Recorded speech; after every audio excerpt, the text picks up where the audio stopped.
From a super jumbo to a dreamliner and spaceflight, I'm taking a bold leap into the future to see the shape of things to come.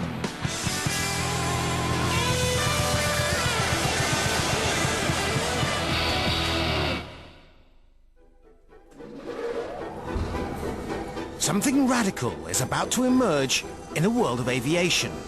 And it's big. It's very big.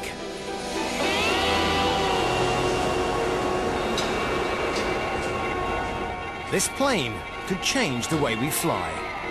This monster claims it can solve the problem of our overcrowded skies. Airbus have decided to out-jumbo Boeing. They've built the biggest passenger aircraft in the world, and they claim it will get from A to B cheaper per passenger mile than any other aeroplane in the sky.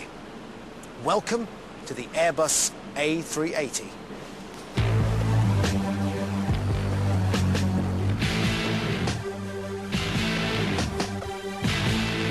This plane is extraordinary. It's massive. It's the world's first ever full-length double-decker passenger jet. This is the main deck, and you can get 300 people on this deck alone. It's 14 inches wider than a Boeing 747, so you have a bit more elbow room, or room to do this kind of thing. Well, the top deck of a Boeing 747 stops somewhere back there, but on the Airbus it continues the full length of the aeroplane, 250 people. It's 2 aisles wide. Lots of room. And they've got big ideas on how to use all that room. Well, the Airbus is actually 50% bigger than the Boeing 747 in terms of floor space, but they're only planning to put 35% more passengers on it, which means there's more room for all kinds of things like this, and the gym, and the swimming pool, the jacuzzi, the sauna. And the beds, first class, of course. This is a whale of an aeroplane. In 2003, Airbus overtook their rivals Boeing as the world's leading aircraft manufacturer. With the A380 added to their existing range, Airbus could start really hurting the boys in Seattle.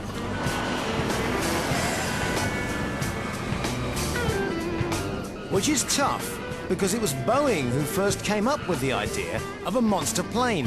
Over the last 40 years, the Jumbo has flown more passengers than just about any other aircraft. And its success helped Boeing dominate the market for decades. Now, they're on the back foot. What is the giant from Seattle going to do about the threat from Airbus? Out-jumbo the super jumbo? It costs billions to develop an airliner, so you've got to get it right first time, which means building an aircraft that the airlines want to buy. Every airliner will fly thousands of journeys in its lifetime, and every efficiency saving that you can build in at the design stage is going to make a massive impact on the bottom line. Boeing think Airbus have got it wrong. The airlines don't want a super jumbo. What they really want is this. An airplane half that size that can nip in and out of small airports and fly transcontinental distances using 20% less fuel than any of its competitors. And at today's fuel prices, that's money in the bank for the airlines. To drive the efficiency point home, Boeing have incorporated it into the plane's name, the 7E7 Dreamliner.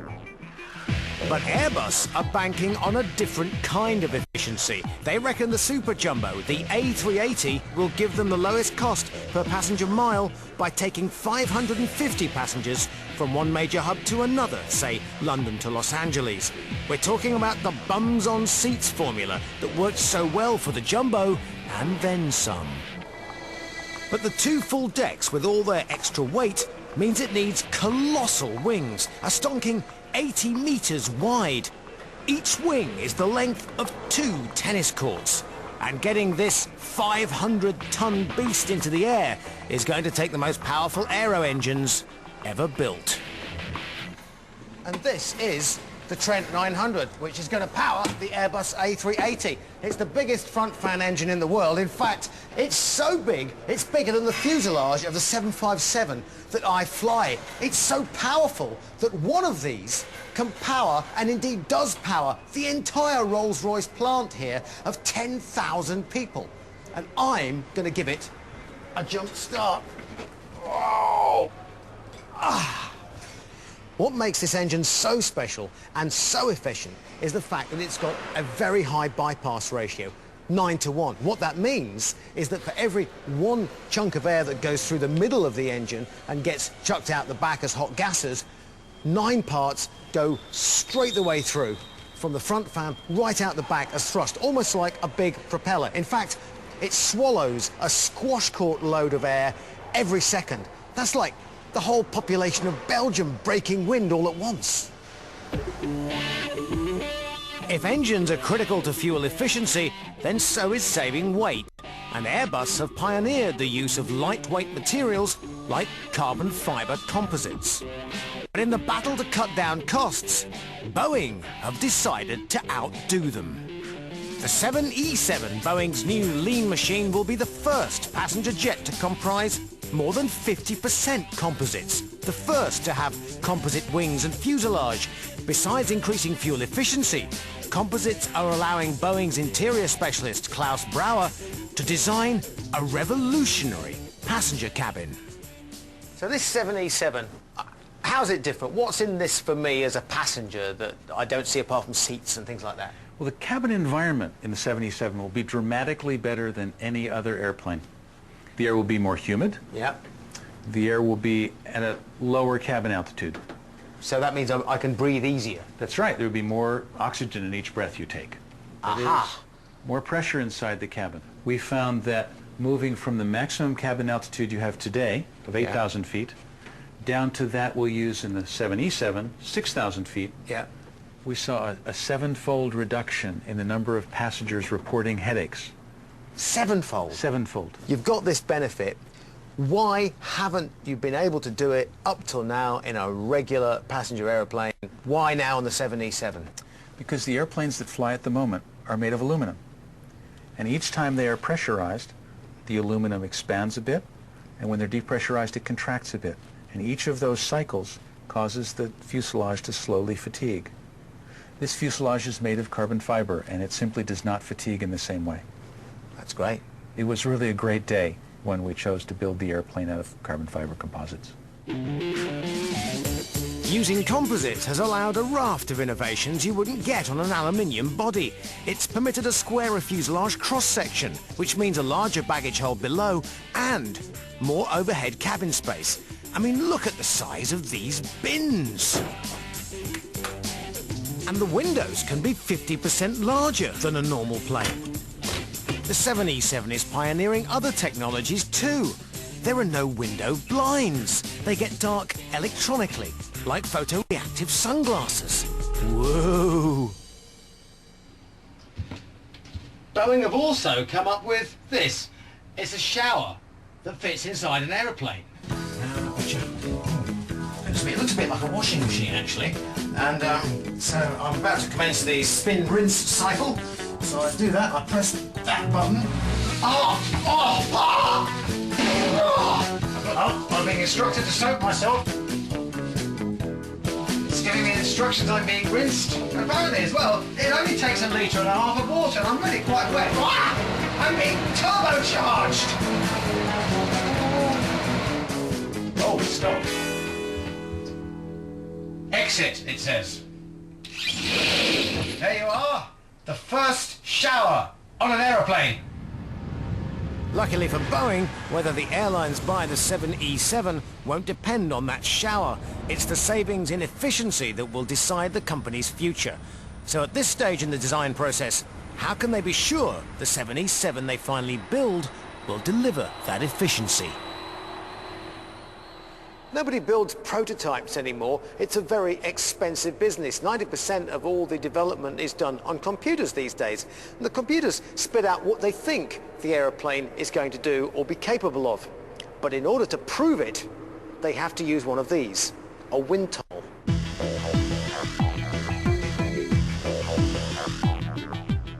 Welcome to the latest member of my fan club. And this truly generates a mighty wind. Here at Kinetic in Farnborough, they test aeroplanes. But even though this place is vast, it's not big enough to put a full-size aeroplane in. So they use a scale model. I've been granted access to one of the most commercially sensitive places on the planet. The model bay in Europe's largest heavy-lift wind tunnel.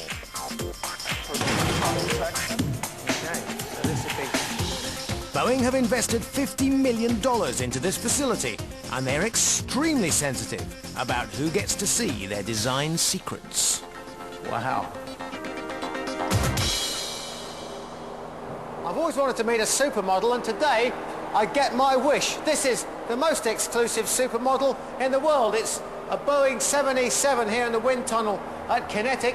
Costs several $1 million to build, and the reason it's here is to have its aerodynamic characteristics of lift and drag photographed and examined.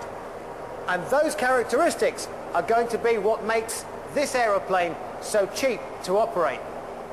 To get the clearest picture of the airflow over the model, they attached small, luminous tufts and film it using ultraviolet light. Bit like a 1980s disco. The Boeing engineers here are keeping everyone in the dark, and they're very tight-lipped about their design secrets. But judging from the test setup, I'd say they're looking very carefully at the tail. On the other hand, if they told me that, they'd have to kill me.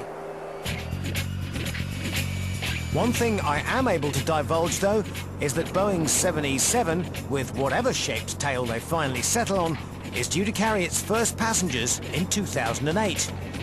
The Airbus Super Jumbo A380 will go into service in 2006, so it's far closer to finding out whether it will be a triumphant success or a monster white elephant. Skeptics say that this aeroplane is simply too large, that passengers don't want to fly with 549 of their fellow passengers on board, that you can't evacuate this kind of aeroplane quick enough in an emergency, that airports simply don't want to handle anything this large. But Airbus have an answer to those problems. Airbus say, let the airlines decide, and the airlines have decided. They've voted with their checkbooks, and they've ordered more than 130 examples already. And at $285 million a pop, well, you do the maths. Well, the Airbus A380 is in production, the Boeing 787 following hot on its heels. But NASA, as ever, has its eye on the future. How'd you fancy strapping on one of these next time you go on holiday?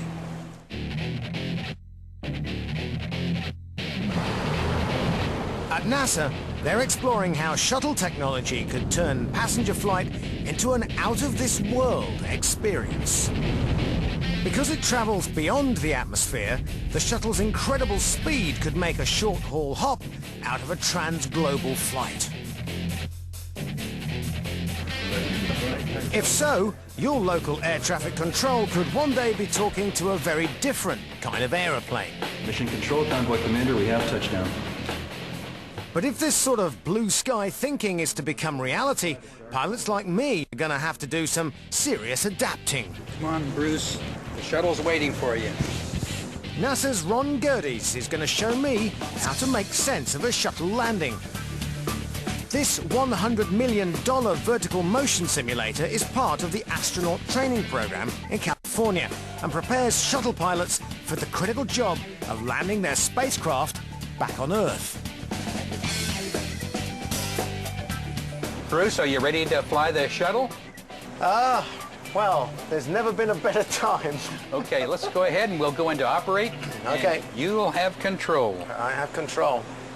Once the shuttle re-enters the Earth's atmosphere, it stops acting like a spaceship and becomes the world's most expensive glider. The fuel tanks are empty, so I've got to fly the ship down unpowered. Now, it's your task to get this 220,000-pound shuttle onto the runway at the right spot and stop it before it goes off the end of the runway.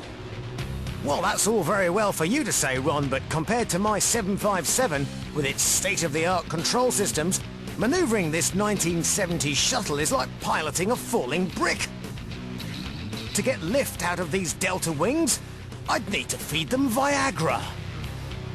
This is all a bit of a shock to the system after a 757. I'd normally descend my airliner at about a 3-degree angle, but the shuttle comes down at a stomach-churning 22 degrees. How many feet a minute are we going down at? 12,000 feet a minute? Yeah, about that. 6,000 feet. 5,000 feet. Passing 4,000 feet, we've got 310 knots, and things happen really fast in this thing. This just feels like a permanent emergency. Gears down and locked. You're looking good. Here we go, Good. here we go. Stay with it. Good, good. Come on, baby. This is very, very critical. This is very critical. On my airplane, I have the option. If I want to change my mind, I can. On this one, I'm afraid I'm stuck with the whole scenario. Okay, 29, 18, B. The shuttle touches down at over 200 miles an hour. I've got no spoilers or air brakes to slow me down, but I have got something you won't find on a Boeing. Drag sheets going out. Mission Control, Convoy Commander, we have touchdown. Chute is deployed. And we are bringing it to a stop. That was great. In theory, an orbital spaceflight from London to Sydney could be over in less than 3 hours. Barely enough time to eat your space lunch. It's quite a ride. Congratulations. Thank you very much. But if that sort of space travel is to become the next frontier for passenger aviation, and private companies are looking into it, we'll have to accept one or two changes to the in-flight experience. It's not the speed of the spacecraft that poses a danger, but the acceleration. To complete your journey in 3 hours would mean accelerating up to phenomenal speeds incredibly quickly. This would subject your body to a huge gravitational force, around 4 times the normal level. What would that do to your average holidaymaker, businessman, or rock star? Here at Kinetic Research Center, I'm going to find out. It might date back to the 50s, but this centrifuge is capable of inflicting some serious damage. The military use it to prepare fighter pilots for extreme G-force. 2G set up. The same sort of pressure the body would experience on a space flight. Aged 46, I've survived Iron Maiden world tours and drinking sessions with Ozzy Osbourne. But am I now about to meet my nemesis? As the G comes on, you may find you get some grey out, which will start off on the outside of your vision and work its way in. The faster the centrifuge spins, the greater the G and the stronger the downward pull on my body. If I can't handle it, the doctor steps in. I hope. If it's all going terribly wrong, if you feel that you're out of control or the blackout's coming right into that, just call out down, down, down. We'll stop you pretty well instantly from the middle. Oh, what are If these? you do need in a hurry the sick bags, there's a whole selection of them 1, in 2, the 3, door. 4, 5, 6, 7, 8. There's 8 sick bags. And if you miss the sick bags, you clean up, we'll bring them up. I'll close up now. Okay. Stand by. There we go. As the centrifuge speeds up and the G increases, the danger is my brain will be starved of blood. And if this happens, first I'll start losing my vision and then I'll black out.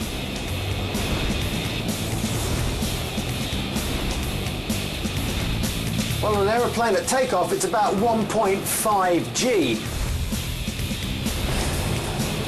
Oh, and there is 1.5 G, and I'm rapidly going up now to 2.8 G.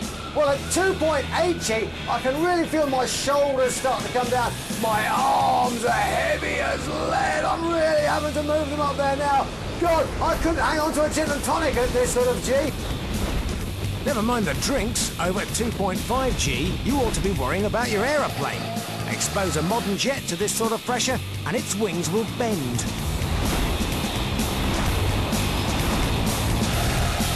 Oh my God, he's taken it to 3.6G. That's more than you're allowed on any fairground anywhere in the world. Woo-hoo! Well, that's my introduction to G-force. So far, I've been up to 3.6G. That's enough to pull bits off my 757, but not quite the 4G force I'll be feeling on my 3-hour space flight to Australia. Okay, Bruce, final brief on this one. This is a 4G run, 4.0G. Folks, I'm done. I'm off into space for my holidays. I've packed my toothbrush, I've got my G-suit, I've got my protective helmet, I've got the whole lot, and I'm ready to go to...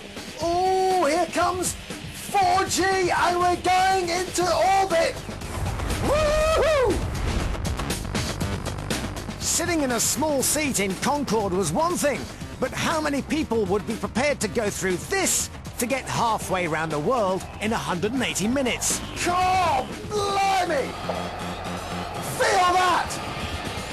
Unless you can beat the laws of science, I just can't see this spaceflight lark catching on. With that sort of acceleration and deceleration, your average traveller just isn't going to wear the G. Okay, well done, Bruce. That was 4G. Me? I'll take whatever they can throw at me. If Bruce is all right, we'll go to 5.6G maximum. Yeah, fine. Okay.